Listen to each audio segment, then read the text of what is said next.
Okay, so this panel is about examining the issues of invisibility and representation of older women, which we've touched on a little bit already this morning. And of course, we cannot let the opportunity go of addressing the issue of the voice because, like older women, Aboriginal and Torres Strait Islander people have had policies designed for them, not with them. I'm really sorry for this corner of the room that I can't see you. I mean, it's not a tragedy for you that you can't see me, but oh yes, okay, good, great, fantastic, lovely. And also we have put in a request for the air conditioning to be turned down, so hopefully... I was freezing. I know we've got to keep you all awake, but hopefully we're going to keep you awake with content, not by freezing you to death. I want to start with you, Dixie, because having mentioned the voice, we really are very lucky to have you, Dixie Link-Gordon, here with us, the coordinator of the Aboriginal Women's Advisory Network. And I was talking to you a little bit earlier this morning, and I was wondering whether you could start perhaps by introducing the network to us and tell us what its aims are. Thank you. Yes, my name is Dixie, and I'm a Gurang woman from Queensland. And I've been very blessed to live on Gadigal land for the last 43 years and raise my 6 children, 28 grandchildren, and going on to my 3rd great-grandchild. And so when I sit here and talk to you, I'm bringing all that with me. And so A1 Aboriginal Women's Advisory Network is a Closing the Gap program. Target 13 with addressing domestic family violence and sexual assault.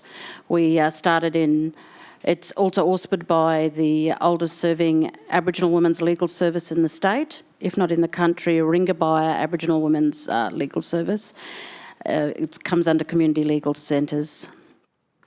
So we started in November 22 and the program finishes in June 24. And our aim is to reduce 50% of the domestic family violence and sexual assault that happens across this state. We're the only gender-based network, Aboriginal Torres Strait Islander network, that is addressing these issues under Closing the Gap. So we work work with the Closing the Gap team that's with the government. And our main work is getting out across the state, consulting, community education, consulting with community women.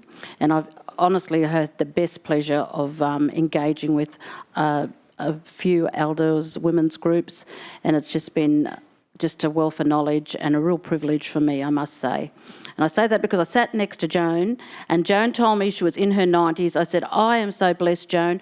Last week I was in Wellington and I was with 2 women who were 94 years of age, and they were just sharing. So I have to share that with everybody. It does enrich your life. So here's to all the older women. So May we all reach 90 and 94. Yeah. But I'm interested, Dixie, you've been working in this space for over 30 years, so you've seen a lot and you've got a lot of knowledge to share, but you've just recently been out across the state. You talked about travelling across the state and listening and sitting down with communities. So you've just been on a big journey, and I wondered whether you could share what some of the experiences you had on that trip were in relation to older First Nations women and whether they in particular feel heard and seen before you come along. The women, I must say, are very vibrant. They do a lot in their own communities. Myself and our team, we're just part of helping to present their stories to government and government understand what's happening for them. Within the last month, we'd visited I was with a great group, and one of the leading speakers in the group is an older woman, of course, and she's contributed to a lot of research around her country up in Western New South Wales, far Western New South Wales. And when we sat down to talk about domestic family violence, the key thing she said to me was, Dixie, I understand what you're saying, we know it happens, but we haven't even got fresh water here. So how do you weigh that up? There's no fresh water, there's violence, and then the other layer of the drug abuse that comes through that little town. And, you get a bit lost for words. But, through this, we do collect data. We have a data officer. We have a great policy advocacy officer who I presented yesterday on the Parliamentary Human Rights framework that was being heard here in Sydney. So all these stories are put to, hopefully good use when we go to government, present to senators and stuff like that. So it's important. So that's one town. No fresh water, high levels of violence. You go into another one where an older woman reports to the police about a violent situation. This woman is at a place in her life where her grandchildren are, growing. She's living in the community that she loves. Down the road there's a big violent incident. And she shared quite freely with me. She said, what do? You ring the police, and the first question they ask you when you're reporting the violence is, are they black or white?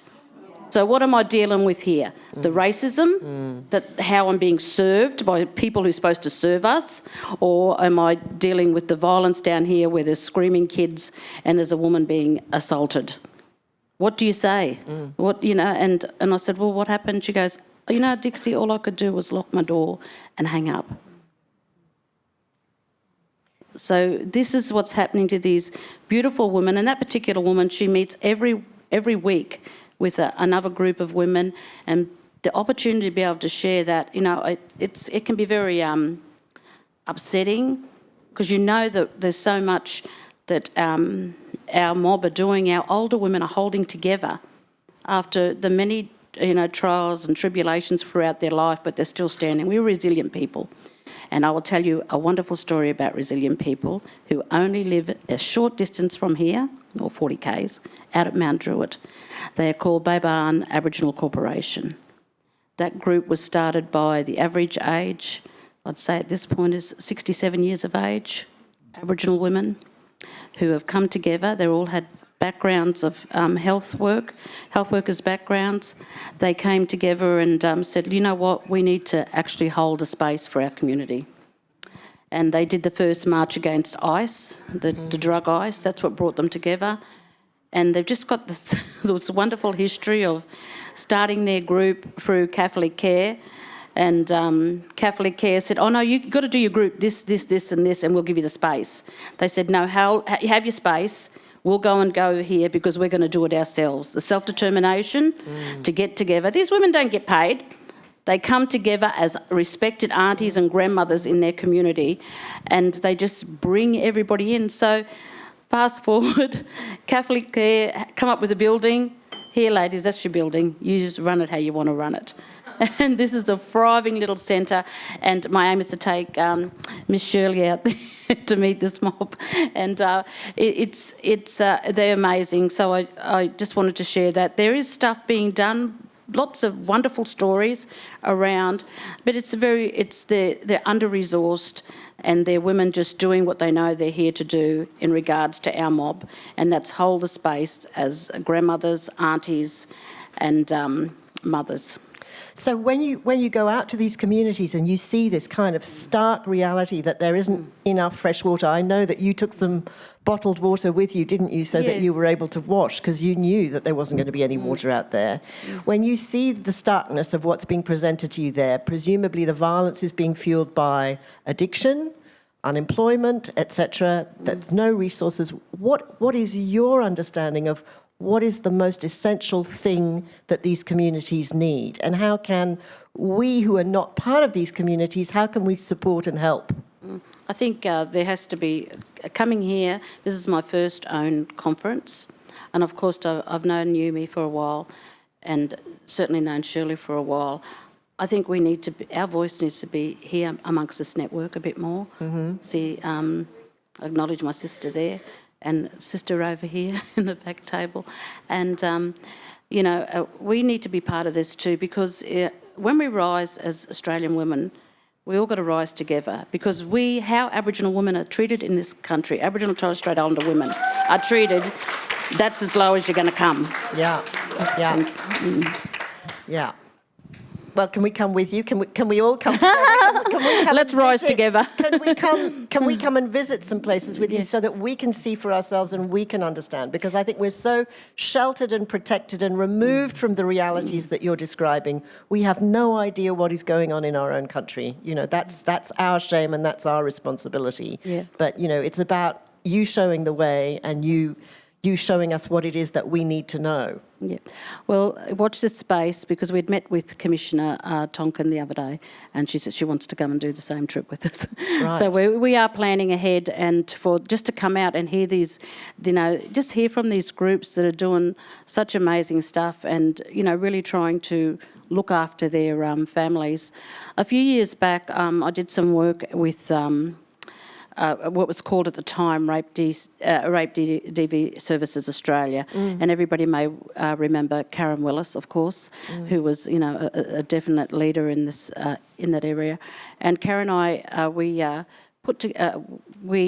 had a conversation. Myself at the time, I was in an Aboriginal Women's Service over here at Redfern, which I'd been, you know, one of the founding workers in for many years. And I said, I'd heard one too many stories about sexual assault, and I crashed.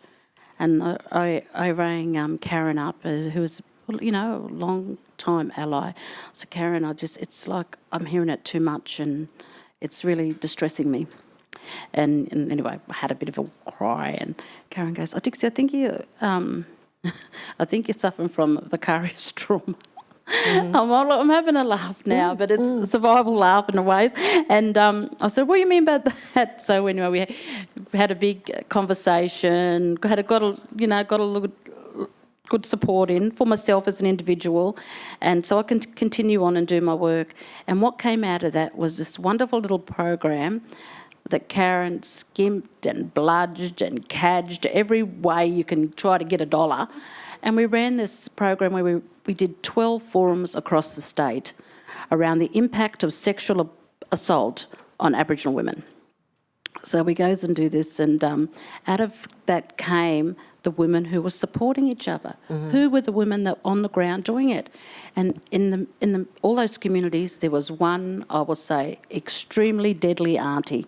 Whether she was someone's grandmother, you know, or she was just addressed as auntie in the most respectful manner, who would be the person that anybody who had experienced sexual assault could go to and have a chat to. And then so become, hey sis, I got your back. And those aunties, they may be the person that you just go to on that, you know, when that event happens, that experience happens for you. She might be the person who takes you to the hospital. She may be the person who sits next to you when you ring up to get some support. But we exist right across this state, right across this country. And, you know, we talked about that wonderful story. We talked about the people that go out to the refugees who are locked up at like Villawood. We have that in our community. In our communities across New South Wales, if not across Australia. And you can bet your bottom dollar it's older Aboriginal women who are there doing it in the quiet, beautiful, gracious manner that they do in holding families together and communities. I think the ambition of many of the women in this room would be to be known as a deadly auntie. Thank you, Dixie, very much for that. We'll come back to you with questions in a little while. Kathy, who's sitting next to me, is next. Now, Kathy and I've been following Kathy on Twitter. She has been absolutely brilliant and absolutely on the case during the pandemic, holding health authorities to account. And she and I discovered this morning that we're neighbours. Which is absolutely hilarious. So it's very nice to see the Northern Illawarra very, very represented on this panel. And I know there are some other people from the Illawarra in this room, so special welcome to you. Kathy, we've been talking about representation and about the sort of people who make the decisions about what happens to older women as they get older, whether that's in institutions or whether it's out in the real world. Now, you do a lot of research on health matters, and I want to know how you think older women's health is being addressed within the medical system. Are we being properly researched, identified, and looked after as a discrete cohort? Well, the obvious answer to that is no, and nobody will be surprised by that. But I think one of the things, and I've worked in health all of my life, and in the last 2 decades, substantially in aged care, which I just naturally gravitated to. And aged care is, I'll come back to that, but if I just start with health, health is women's business. The majority of healthcare workers are women. The majority of healthcare patients are women. Aged care is even more so. 80% of staff in aged care are women, 70% of consumers are women, and 20% of managers are women. So there's a real structural inequity built into both of those systems. If I just go to the medical model, and I have been a health, so I'm on my 3rd career and this one's in research. And in medical research, we see clinical trials, and you all have seen them. The gold standard in research is the randomised clinical trial. And there's a trial for diabetes, and there's another one for arthritis, and there's another one for congestive heart failure.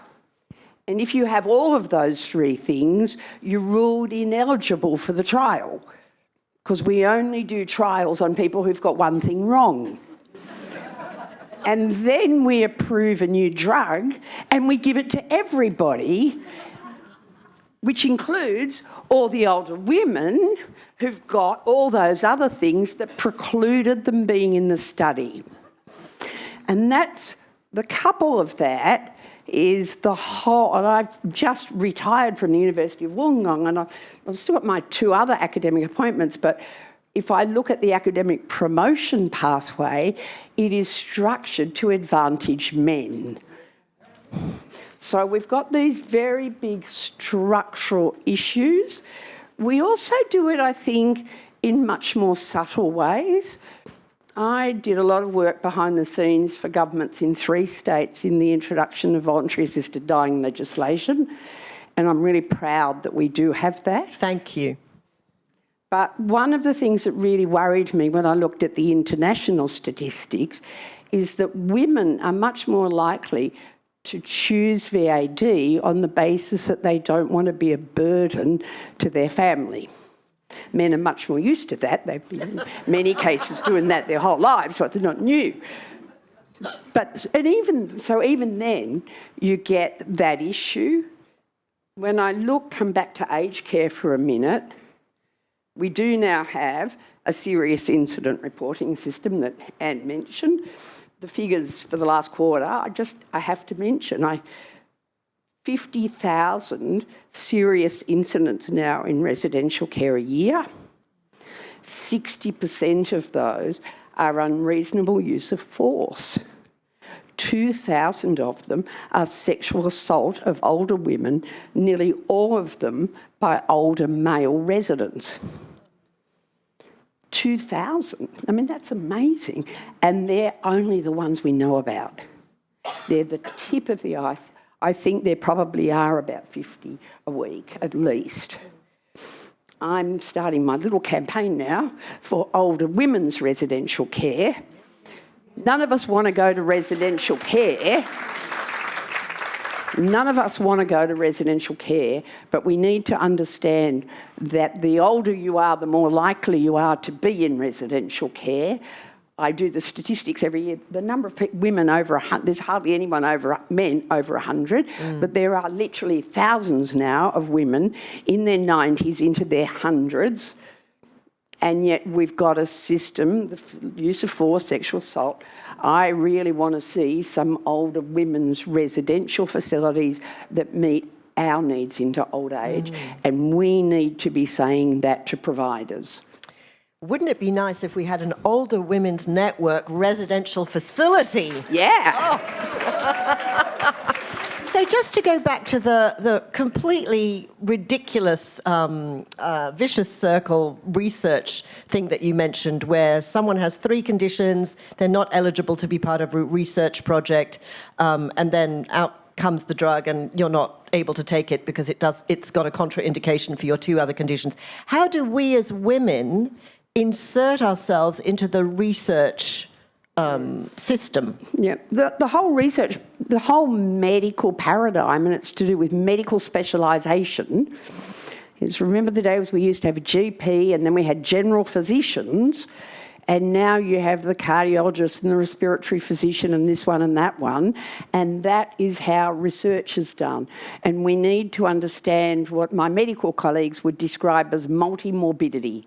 You get more and more things in combination as you age. None of them are a principal diagnosis. It's the combination of things that are driving your need for care and support into old age, and we really need to be pushing that as consumers on ethics committees through things like the Older Women's Networks. We need to be saying that to funding bodies like the NHMRC. I am an NHMRC reviewer, and I can tell you the number of study applications that get funded for research into people, women, because it's nearly all women who live long enough, with multimorbidity. We do very little. And I've become much more fond of geriatricians as I age. Yes. Because they're one of the few who actually get the idea that our health needs are about the combination of factors that are driving our need for care. We stop having a principal diagnosis. But can I just ask you, where do you find a geriatrician? So my mother is 94. She lives with me. She really would like that kind of holistic approach to her mental health and her physical health.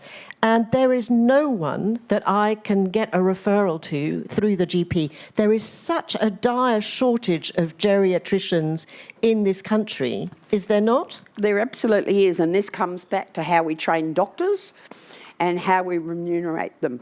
The big money is in procedural medicine still. Orthopaedics, that sort of stuff, the stuff that attracts low numbers of doctors into it, it's structural. It's not many people want to become a geriatrician or a palliative care physician or a rehab physician or a try finding a psychogeriatrician. Yep, forget that. Double qualifications in psychiatry and geriatrics. So we've really got to go back and address some of those issues. I think the other issue I want to pick up on that is the way that COVID has been portrayed in the media. Go back to that concept of multimorbidity. Well, they died of COVID, but it's all right. They had all those other things anyway. And when people say that, they're actually saying it's okay for more women to die of COVID. Yeah. And we really need to understand how much of that we've taken on in our everyday culture, how much the media assumes. It's not just the medical profession. Microphone. Every word you're saying is gold, so we can't afford to lose a word of what you're saying. I want to know, you mentioned there that you're on your third career and you are sitting here kind of bristling and fizzing with vitality. It's kind of coming at me. So I want to know, do you get this, I mean, are you genetically blessed that you just inherited a lot of energy, or how does this work for you? Oh, yeah, it does. I've loved it because I get, the last 40-something more years, I've been paid to do things I love. Right. So... And I retired from Wollongong, but I'm a professor now at University of New South Wales and QUT. And on the day I retired, announced my retirement, I got a phone call asking me if I would take up a project in Saudi Arabia.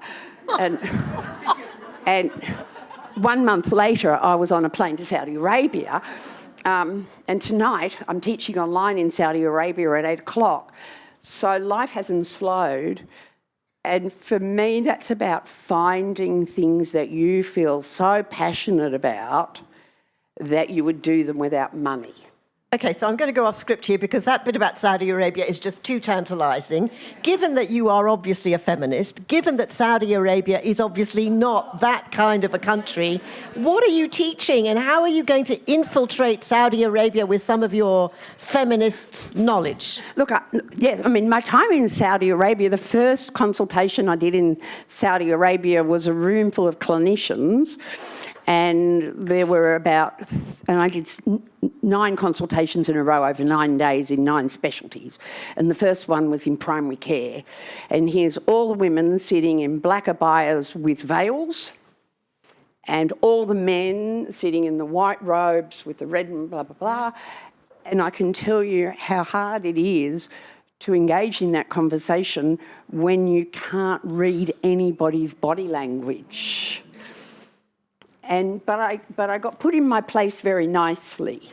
And I'll tell you this very nice story. There was a young, bright Saudi woman dentist, and over lunch I said, do you think there's a point in your life you don't have to wear the abaya anymore? 3 years ago, you don't have to wear veil. 3 years ago, it got abolished. And I said to this young, very smart young woman dentist, do you think you'll give up the veil? And she said, you think I'm oppressed, don't you? I went, well, yes, I do. I said, no, I just don't understand it. And she said, you've been judged all your life by how you look. Men have to listen to me, and that makes me feel powerful and safe, and I won't be giving up my veil anytime soon. Wow. I love so that. I do. The other thing that happened, and just one more story, and I'm not trying to undermine the horrible things that go on in Saudi Arabia. I mean, it's just been the most extraordinary eye-opener. But the other interesting story was that I did a consultation in mental health. And one of the psychiatrists said to me, what's the most expensive complex mental health disorder treated in Australia? And I said, anorexia nervosa, especially in young women. And he said, yes, I learnt about that when I did my training, but I've never seen a case. Wow. And I said, did you believe that? You believed that? Do you think that's just because you don't see them? Yeah.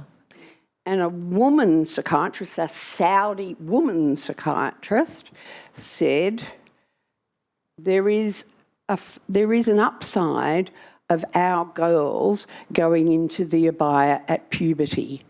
Body image is not an issue. When you look in Saudi magazines, newspapers, and in our Saudi television, we don't have stories about beautiful bodies. That is so fascinating. And so they were two stories to offset all the other horrible things that I've discovered about what goes on in Saudi that I don't really want to know about. But understanding that there's two sides to all those stories. And that we have some very comfortable preconceptions, and we're going to rely on you reporting back to us regularly to shake those out of our system. Thank you very much. Jane, I'm going to come to you there at the other end of that very far away stage that we're on. Jane and I have worked on the same publication, but we've never actually met until this morning. So that's another kind of lunacy of the world that we all live in. I have to say, again, just about this panel, and my question about personalising the introductions, what I've realised about these women and the women that you're going to hear from this afternoon is how bloody hard everybody is working. Nobody had the time to reply to my email. I mean, maybe it was just trivial. Yes, you did. Okay, you get a brownie point for that. But the point is that all of these women are so incredibly busy because they're doing so much that's above and beyond just what the job description is. There's so much more to it than that. So I am in awe of all four of you for being here, but I'm also very aware that I think there is a problem, which is that I think that we are all working too hard and we are all running ourselves kind of ragged. And we may come to that at some point. Jane, one survey by Grandsnet, which is a social networking site for grandmothers and for people over 50, shows the extent to which older women, feel unseen, overlooked, or if not unseen and overlooked, maybe patronised as they get older. And I was wondering whether you could talk about this syndrome of invisibility and of feeling that you're being condescended to all the time in every exchange that you have, when you're in a shop or when you're in any kind of public space, and also about what your thoughts are about increasing our visibility. as someone who's been a real player in the media in your career, you must have some very strong thoughts about that, because the predominant markets that you have worked with have been women.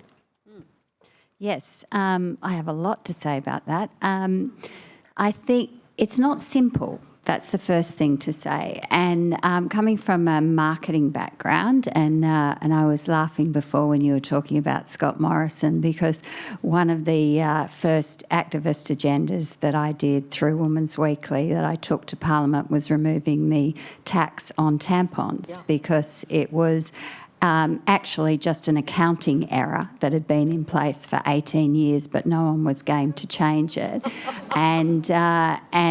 But the power of the work that I've done over the years is I just use publications like Women's Weekly and Marie Claire.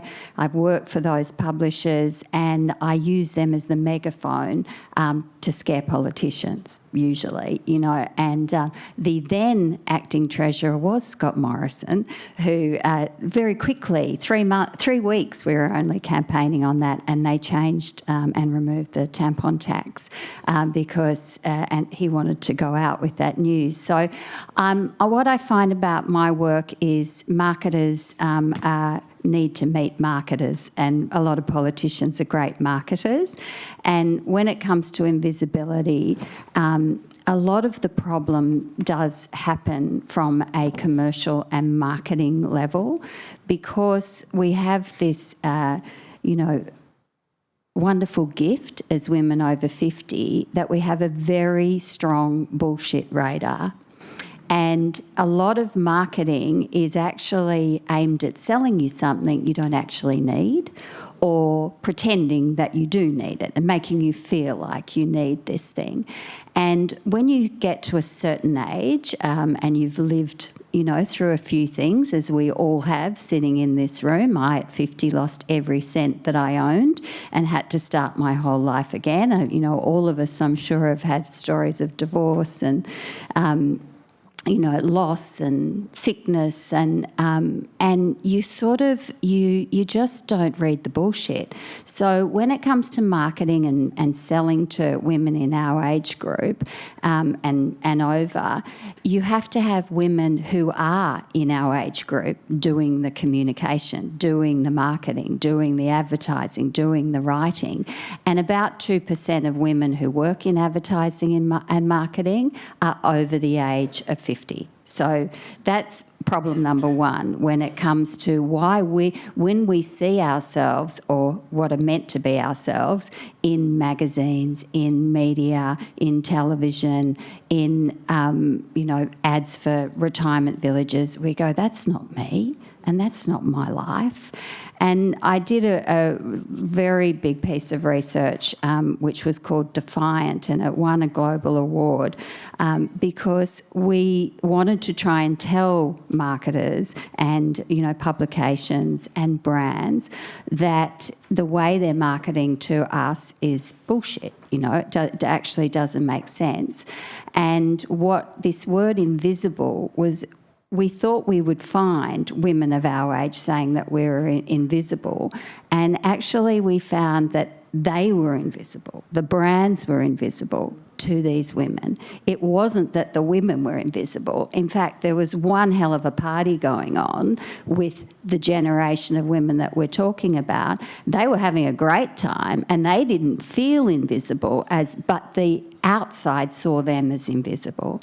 And that was really, and that they weren't letting these brands in, and they weren't letting, people in for that reason. And, then that became a challenge that we took to businesses to start to talk to women, as though they, and reflect their lives back to them. And, our lives are complex and not easy and very different. So reflecting those back as, storytellers, and as, was touched on before, you need to give your stories to journalists, to magazines. I know with Women's Weekly, for example, they never showed a woman with grey hair in their fashion pages. And then they did, and they got all these letters of people saying, oh, that's so great, so great. So they kept doing it. It was that simple, you know. They do now, but they champion more women that reflect the women that we have in Australia. So, yeah, I'm a great believer in us speaking up and recognising the power that we all have to make change. And, you know, that's been a big part of the work that I like doing. Just picking up on that research that you did there, Jane, I'm curious about, is it that the brands feel that as we get older, we're buying less crap, that it's harder to sell us stuff that we don't need because we are basically decluttering. A lot of us are passing stuff off. Yeah. A lot of us are buying vintage clothes, not new clothes. But we still buy cars. Some of us may still buy cars, maybe. EV cars, you know, cars that hybrid cars, more likely to be bought by women over the age of 50. We still travel.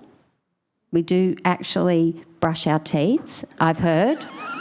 I had to have this conversation. I'm writing a paper at the moment called Dead at 54, you know, and funny, the song that was on before, because all our briefs always stop at 54. Like there's no one else. And I'm like, hold on, this is a tooth company, will remain nameless. And I said, I really think that I've still got teeth. I do still brush my teeth, you know. Apparently women also have sex over the age of 54. I stand up in front of groups of men and say this, and, you know, it is a bit of a, oh, really, you know, like, is that true? And sometimes it is very hard because it's a life's work. Basically, the whole capitalist system favours selling to youth because it's a market that has a long tail and will go on for a relatively long period of time, whereas selling to the 60s and above, we become a smaller and smaller market as we die. Well, yes, but there's this very interesting thing happening now that's never happened before, is that women are living almost half their life past their biological use-by date. You know, that's how, you know, businesses thought of them, because most of us are living to 100. So people are not sure we're in a real change over time here, and people are not sure what to do about that. And this is where we need to be continuing to put pressure on companies to, you know, help them understand, because this is a foreign land for a lot of businesses. It's interesting to me, Jane, that I think The Guardian in the UK appointed someone as a journalist to look at the whole area of ageing. It was a massive, massive brief, but I looked at that appointment with great envy and actually suggested it to an editor that I worked with at The Guardian here. And she said, no, that wouldn't fly. And I did also pitch it to the Women's Weekly, because I thought that the Women's Weekly was absolutely the right place to pioneer and champion the idea of someone reporting for that audience on aspects of ageing. Didn't fly. Oh, let's talk about that after. Got a few contacts. But I mean, seriously, it is, isn't it, about you cannot be what you cannot see. We hear this said to us time and time again. Yeah. And look, it's a game. Business is a game, you know, and it's a game that's largely run by men. That's the way it works. Part of my work is knowing how to play the game, because you've got to be in the game to be able to change the game, you know, and that's what I get up for every day, is how am I, and most of the men that I've worked for will say, I'm not sure how she does it, it's kind of witchcraft, but, you know, she makes us money, so, okay, you know, and that's part of the job, is being in there and helping change, but doing it by stealth at the moment. Yeah, can you just talk a little bit more about that stealth? I'm really interested in that because I think, advertising, you obviously have danced the dance between business, editorial, advertising. They all have different needs and there's some very, very blurred lines there from a consumer point of view. One of the things, for example, I notice about advertising for retirees, if they're being sort of sold holiday insurance or they're being sold a retirement village, they're always wearing cashmere cable knitwear and they're always playing golf or they're always about to go sailing. And I think, I don't know anybody like that. Yeah. So skipping. There's a lot of skipping. There's a lot of smiling. There's and a lot of beaches always. And a lot of couples, which is, I don't know. White couples. Yeah. There's a lot of that. Yeah. And that again, it's because the people who own those companies, it's not the advertisers, it's the people that own those companies that approve those ads. And that's what they want. And ultimately, as all of us know, when you go further up and something's put in front of a CEO, it's usually a white male who wants that to look a certain way. And so the research that we do really helps change those perceptions, and that's an ongoing job. Well, I mean, you gave us the example of the tampon thing, which is a victory, but is there something else that you feel very proud of where you can show us a kind of similar shift in awareness either on the advertising side or on the editorial side? I think when it comes to stopping elder financial abuse, which was a campaign that we started, and I went to Anna Bligh at the ABA and spoke to her about if we were to really move the dial. The original brief in my head was the last plank when it comes to equality for women is financial literacy, and we really needed to do something about financial literacy. So going to Anna Bligh, it was what could we do to really help, again, using the megaphone of media, to help, do something about financial literacy for women. We brought in people from all the big four banks, and what they came back with was financial abuse for women. And I was really shocked by that. And the stories, as I'm sure some people in here know, are horrendous in terms of the abuse that some, in particular women, for their families, and it's usually close members of the family. And so we started the campaign because there is no national power of attorney register. And we then went to, she and I went down to Canberra and we did put a little campaign on, and then Christian Porter, some really great names coming up today, but Christian Porter, saw that the Women's Weekly was there and, turned up and got behind the whole thing. So that was good. So I was proud to see that there has been some movement. It's not in place yet on the national power, because that's one of the easiest ways for financial abuse. And then coercive control, which so much of that is, and that's a state-by-state legislation change that we started a campaign on, and that's slowly rolling out to criminalise coercive control. Yes. So, yeah, they're probably the three. That's a fantastic achievement. And it is fascinating that financial abuse is the most common form of elder abuse. And I actually heard Anna Bligh speak at an elder abuse conference presenting a sort of strategy about training staff for the sort of red flags, because of course now most of us don't see a bank manager anymore regularly who will notice any kind of change in your behaviour or change in your expression. If you're coming into the bank under duress with another family member, who's going to notice that? Nobody. So she was identifying what the problems are in the new ways that we bank, particularly banking online means it's all completely impersonal, and I really got a sense that the banks were really working on this, that this was a problem and they're joined up on it too. It's yes, great. Yeah, no, there's great work going on there. So that's encouraging. Okay, Anne, we're going to come back to you, and another sort of media perspective here. When the final report of the Aged Care Royal Commission was released, the press were given minutes to digest the 148 recommendations that it made, which seemed so insulting to the work that had gone into that. Was that very disappointing for you? What was your response to the fact that whole document had to be digested and reduced in that way? I was outraged because we had been waiting for it, and especially myself. And Scott Morrison called a press conference, gave us half an hour to get there. And I was ringing the Royal Commission saying, when can we see the report, please? And she said it has to be tabled in Parliament. Or not in Parliament, it has to be tabled. And I could not believe it. The thing is, every other journalist at Kirribilli was at this press conference because, once again, Scott Morrison knew what he was doing. Christian Porter allegations, he hadn't been named at that point, but this was the first opportunity for Scott Morrison to respond to the allegations. He knew that. Mm-hmm. Every other Royal Commission, generally the press get maybe an hour or 2 hours to digest the report beforehand so they can actually ask questions at a press conference. We were literally standing there when it was tabled. There wasn't a chance that anybody could digest it, and most of the journalists there weren't interested. They just wanted to get to the issue of the day.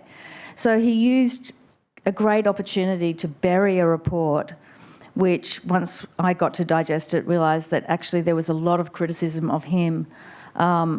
He'd been responsible for aged care over a period, and he'd taken about, I think it was $1.5 billion out of the budget for providers, which had an effect on, staffing levels and so on.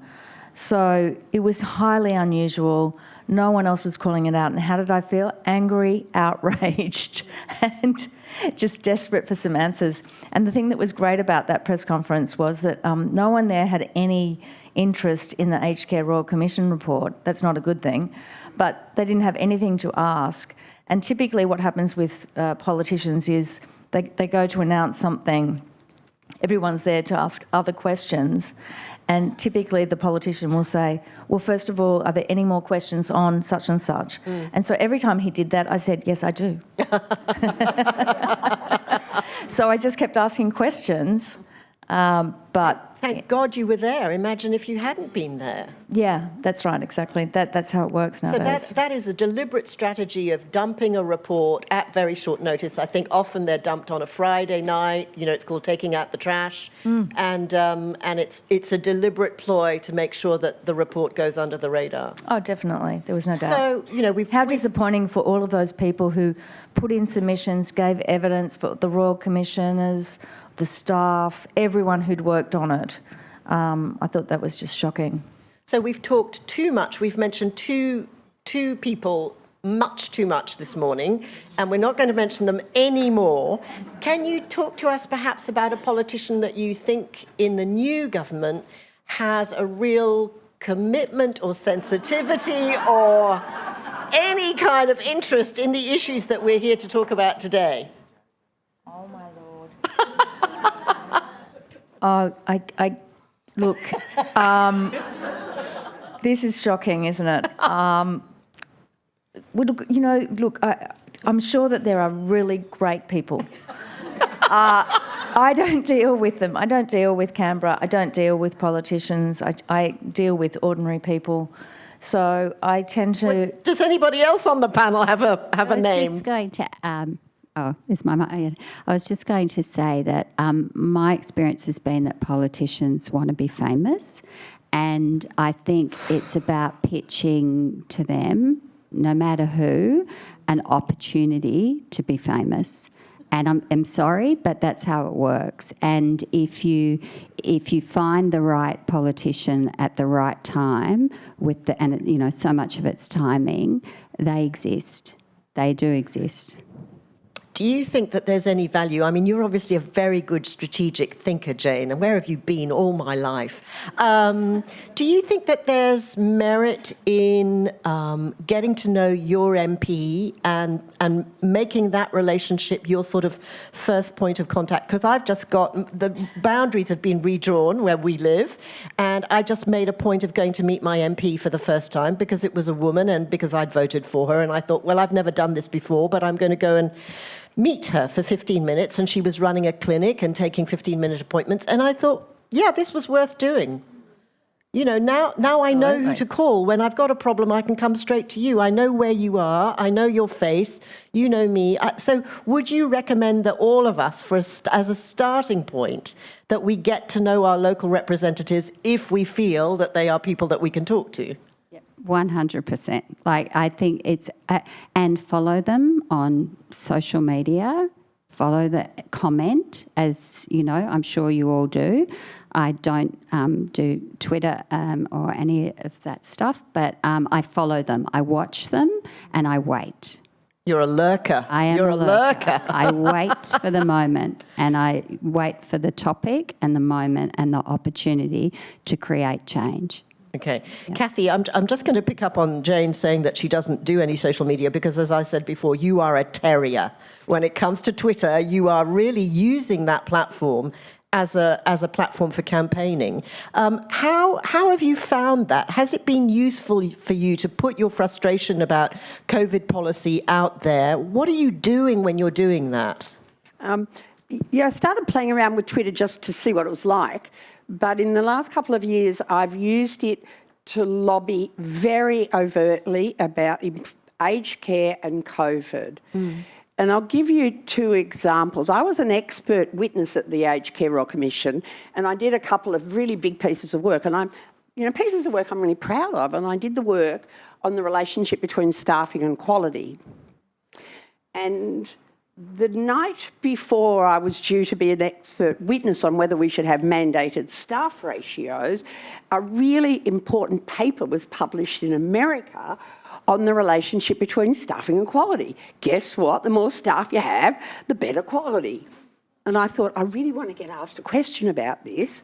So I got home and I just tweeted it all night. And the next day, senior counsel said, Professor Eagar, there was an important paper published in America yesterday. Would you like to comment? Oh. And in the break, he said to me, gee, I'm glad you tweeted that last night. And I really learnt something. And in aged care and in COVID, I know that if I start tweeting a really strong position, I will be contacted by at least one journalist the next day, because journalists are really busy, and the easiest way for them to get a story is seeing who's tweeting on it. Yeah.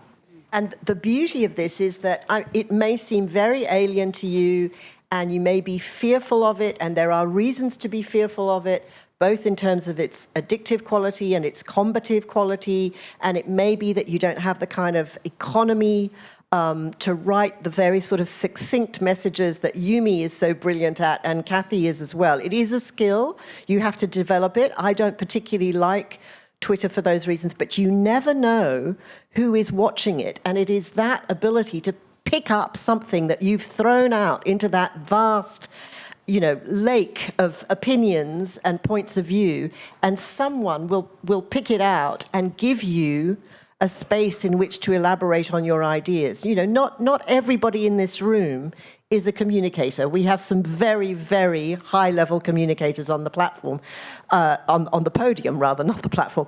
But the point is, I do encourage you to just go and visit it. Go and have a look. I mean, at the moment, it's unfortunate because it's owned by a raving lunatic. So there is that problem, a right-wing raving lunatic. And so you are going to possibly have to shop around and look at things like Threads, which for the moment is a more benign alternative to Twitter. I think that Twitter is in its death throes, particularly now that Elon Musk has said that he is going to charge for it. Kathy, I don't know how much longer you're going to stay there. I'm on Threads and I'm also on Mastodon. I actually find it a really useful way of communicating. Yeah. Do you think, generally, the four of you, do you think that fear of social media is holding older women back in terms of getting our message across? Because I really noticed during COVID that the older women's groups that I knew that were resistant to being online were terribly, terribly isolated during that time. And the ones that had a degree of ease online were finding all sorts of new ways to join the yoga classes that Owen was running online and various forums and various seminars, and were being incredibly stimulated by watching all sorts of things. So do you see social media equity and social media fluency as being something that we're just going to have to get on with? Can I maybe come to you, Dixie? Social media, what can I say? Aboriginal and Torres Strait Islander people are the biggest users of, well, say Facebook. We like to communicate, but I will say that the whole thing around online technology and the abuse that's associated is horrible. Horrifying, horrible. You know, you've got to be very select on what you're going to follow, who you're going to follow, and, you know, maybe you're, for us, well, we can follow our tribal family up where we come from. We can follow our clans and just see what the latest news in that is. Do you want to open it up to other people? Do you want to open up... we don't have enough safety nets around technology, and it can be just free for all. Young people, what did I learn about? I learned a couple of weeks ago that at a conference that our children, is it the Zen, Generation Zen? Z. Yes, Z. Generation Z, how old are they? 2014? 13 to 24. Yeah. 13 years to 24, yeah. And they just know everything. They just know everything. And, you know, like for us 60s plus, and they can operate a few applications at the one time. And I know this because I've got grandkids who do this coding stuff. And little people, they start so little. Yeah. And, you know, there's so much. So I hate to get off it, like go off the beaten track, but it's a whole lot of learning. Yeah. And so people can be... Although you may say, oh, yeah, I'll get on Facebook, you have to be very selective on what you're going to do or what you're going to follow, whether it's worth following, you know, and be prepared for some really horrible stuff that comes up. Look, I absolutely acknowledge the fact that trolling is a really, really ugly form of human behaviour. Yep. And you're absolutely right. You have to feel safe and you have to be able to report abuse, because we don't want yet one more place for older women to be abused. But I think, you know, all technology is neutral, and it's how we use it that makes it good or bad. And we are not even talking today about the impact of artificial intelligence. And oh my God, that is some scary stuff there. Yeah, you know, I can honestly say this straight out, in my own community in Redfern, online abuse has turned into actual reality abuse. Right. It's happened on the street, and it's happened, it's happened at a big social gathering. You know, the NRL reported on something that happened on the football field. There was nothing to be said about what had happened outside of the oval. And it was, you know, on a Sunday afternoon, we were all there, we were all at a grand final game, we were all happy to be there, you know, easy 3,000 plus people. Then there was an all in blue outside, and it was just horrible. All young women fighting over stuff that had happened or someone said, or a picture that was taken on social media. So the safety and what's real and what's not real is, and when you talk about this artificial stuff that, you know, that just gets intelligence, it just gets drawn out. You know, it's there has to be a whole lot of safety education around it. And actually, I spoke to the minister the other day about it. You know, it can be misused in the worst possible way, and we know that the Education Department at the moment is putting a lot of safety in for starting very young with children around taking care online. But it is it's you know, I hate to say it, but it's the more things we knew, the more new things that come our way, and you know what we're introduced to has to have a safety and a boundary around it. Absolutely. And we've got to learn that, and we've got to be on time and understand what your little fellas are doing when they're sitting there. And then give me your phone. And I'll find a couple of crazy little videos my sister and I do, Sonia, of one of our particular grandchildren. She gets on and she's doing a song, or she's telling your friend, your online, you know, your friend, oh, hello, how you doing? And then I look and I said, did you get a message from my granddaughter? You know, but, you know, like it's a nice person, but it's stuff like that. Yeah, you know, it could be a predator. She's 6 years old. Yeah, absolutely. And so I said, you can't do that, Dale. you really have to sit there and watch her when she's just using my phone to see. She's seen a picture of someone. She thought that was a nice person to say hello to. Yeah, that can be tricky. Jane, I think you wanted to say something there. Oh, no, I was just going to add with AI, it's already in Facebook, it's already in Instagram, it's already there. So when it comes to safety, what you consume, you're then fed more